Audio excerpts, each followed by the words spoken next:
There are days in Parliament where nothing memorable happens. And then there are days where the entire country stops, looks up, and realizes something has changed. Today was one of those days. Not because Parliament was loud or chaotic or drowning in the usual noise. It was something far sharper, far more controlled, almost surgical. Mark Carney walked into the chamber with the calm precision of a man who knows exactly what he's doing, while Pierre Poilievre stormed in with the usual pile of scripted outrage, attack lines, and pre-packaged clips designed for social media. He came looking for a headline. He left with a lesson. What happened inside the House wasn't just another political exchange. It was a live demonstration of what authority actually looks like, of what composure sounds like, and of why Canadians are beginning to see a clear difference between performance and leadership. A single line from Carney didn't just shut down Poilievre. It made the entire House erupt in laughter, exposed the gap between the two men, and reminded everyone watching that facts still matter, clarity still matters, and experience still matters. But that wasn't the moment that stunned the country. The real shock came later, when Poilievre tried to humiliate Carney and ended up humiliating himself instead. From the second question period began, something felt different. The transcript calls it combustion, but it wasn't the wild, overheated kind. It was tighter, more deliberate, like every word mattered more than usual.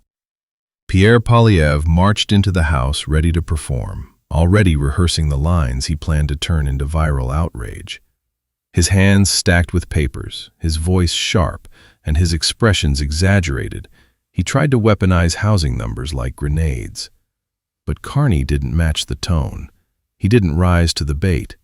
He didn't take the theatrics as an invitation to get louder. Instead, he rose with a calm that instantly flattened Poilievre's momentum. You could feel the shift in the chamber, the kind that doesn't need yelling, the kind that automatically demands the room's attention.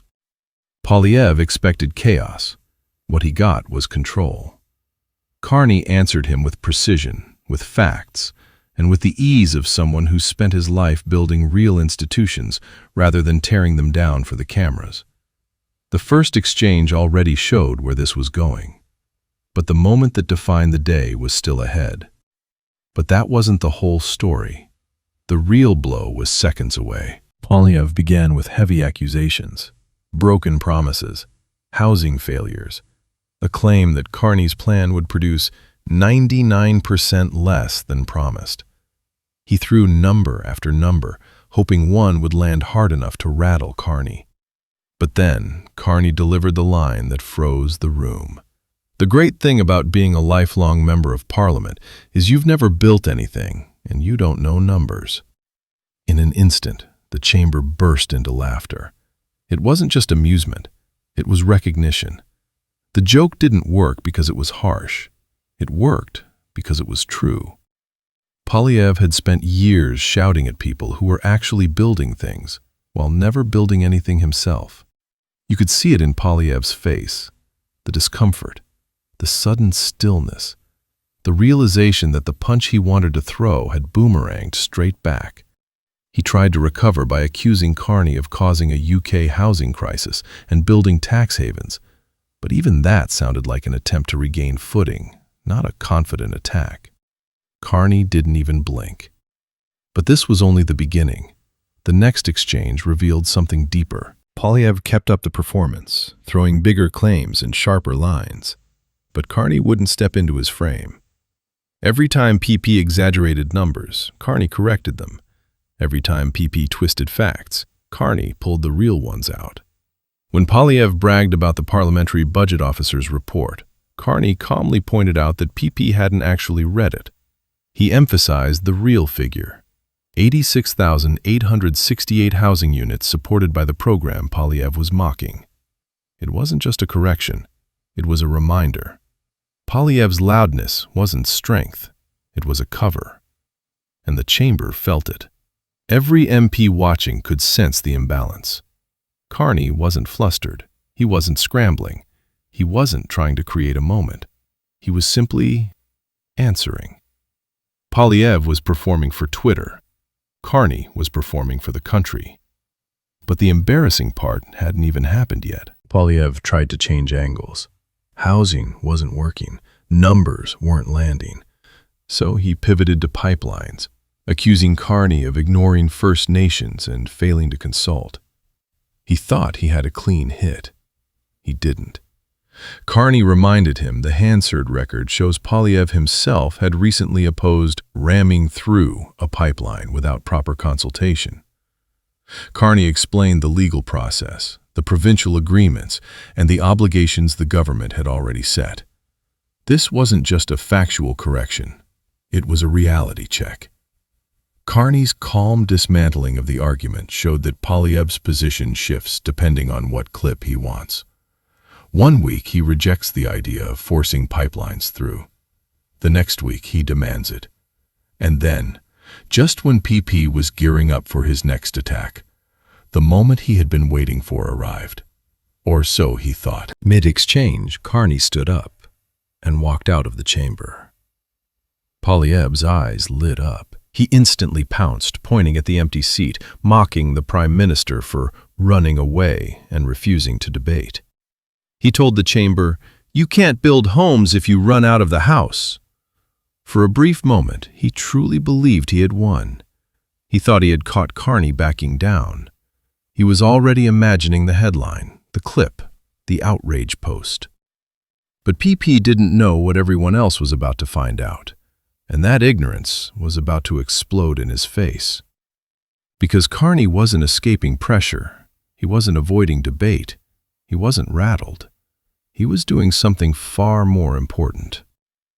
The truth landed seconds later, loud enough to shake the room. Government House Leader Stephen McKinnon rose and, in a calm voice, delivered a correction so devastating that the entire chamber erupted. "The Prime Minister is doing his job. He's off to speak with the Assembly of First Nations." Instantly, the mood flipped. Poilievre went from triumphant to exposed. His gotcha moment collapsed in real time. Because while Poilievre was performing anger for cameras, Carney was fulfilling a national responsibility, meeting Indigenous leaders, advancing reconciliation, and discussing major national projects. Poilievre tried to mock him, but he was mocking someone who wasn't even in the room because he had actual duties. The contrast hit the House like a hammer. Carney was doing the work. Poilievre was doing the performance. And Canadians watching saw the difference immediately. But the symbolism of this moment ran even deeper. What happened next wasn't loud, but it echoed everywhere.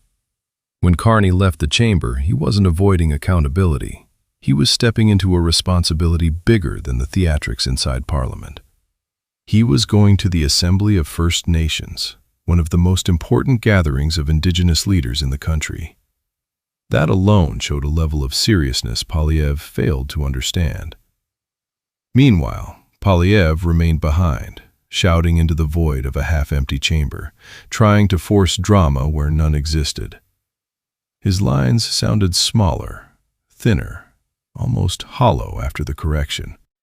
Even his own supporters seemed unsure whether to cheer or go quiet. Because the truth was clear. He wasn't debating anymore. He was performing for a camera, not for Canadians. Carney, on the other hand, wasn't chasing applause or hunting for clips. He was in a different room entirely, sitting across from leaders whose voices mattered deeply to the future of this country. While Poilievre accused him of running away, Carney was stepping into a conversation about nation-building, reconciliation, and the projects that define Canada's next decades. And that's where the symbolism truly set in.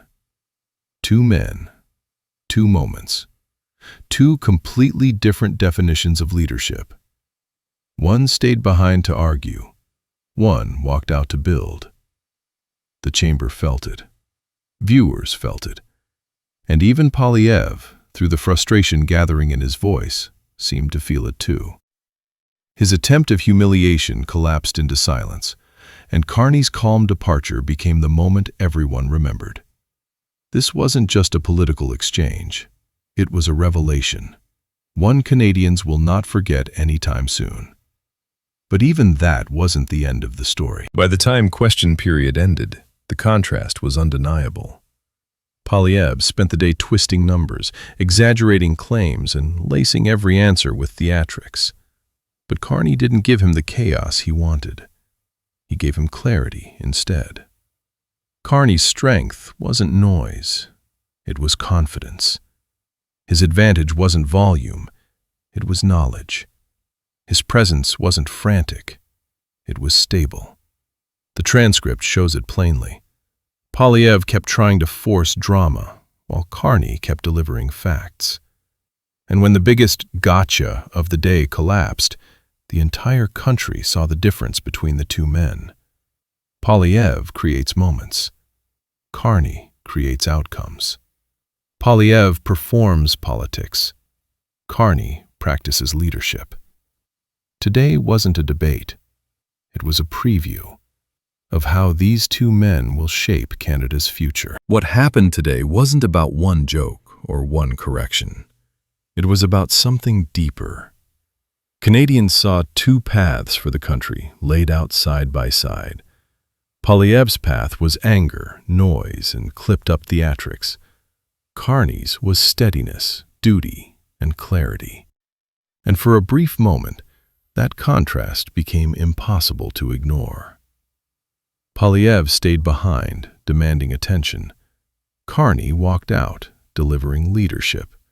And the chamber, along with the country, felt exactly who carried the weight of responsibility. This wasn't just Parliament. It was a turning point, a reminder that leadership isn't about shouting the loudest. It's about showing up where it matters.